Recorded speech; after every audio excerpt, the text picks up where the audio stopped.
All right, well, this fella has the same mash bill as this fella, and this fella, and this fella, and this fella, and this fella. Can you believe that? Let's get into it. All right, here's the deal. It is a Fresh Crack Friday, and it is also a Wednesday. Quite the up is down, left is right, but as you know if you watch this show, if I'm opening it on a Wednesday, it's because I don't really care about it. Because fuck them, that's why. Pick from veterans, I'm not even gonna open this. I thought about opening this, but we're gonna open this. So this is Mash Bill 1, Buffalo Trace. I'm getting into Pinterest, and apparently I need to do a review of Buffalo Trace to be relevant on Pinterest. Who knew? So I bought this guy just the other day. It cost me $13.99 retail. 750 milliliter retails at $30. But usually at a couple of stores that I know in town, they clock in at about $23.99. The question to answer today, Buffalo Trace 2026, is it worth it? Let's find out. You gotta respect the fact that this is a smaller bottle. It's still got this very beautiful presentation to it.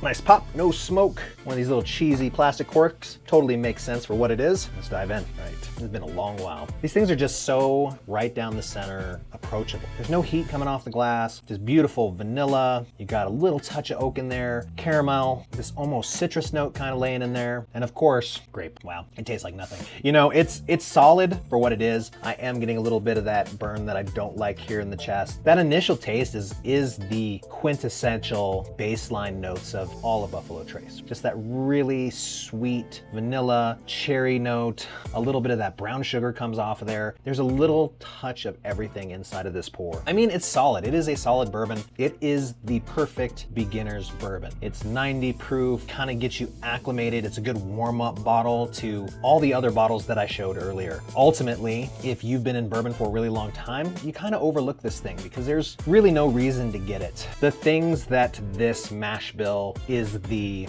cornerstone for, really, they're just becoming more and more available to get. So that's gonna make this bottle, I feel like, less and less valuable to have. And if you've never had bourbon before or you're trying to get into the hobby, I think this is the most logical entry point. You're gonna find out really quick what you think of bourbon if you go to the one that's the most popular and the most approachable. Now, is it worth it at $30? I don't think so. Again, when there's stores out there that are charging like $23.99 for them locally, I'm gonna go pick it up at that store if I go pick it up. I think for somebody getting into the enthusiast side of bourbon, by all means, go pick one up at $30. That's a great price. Anything over 30, absolutely insane to pay for what this is, considering some of the other bottles that I showed earlier. For an extra $15, you're already in Eagle Rare territory, so you can just pick that up. But anyway, that's all I got. Hope this was helpful. Cheers.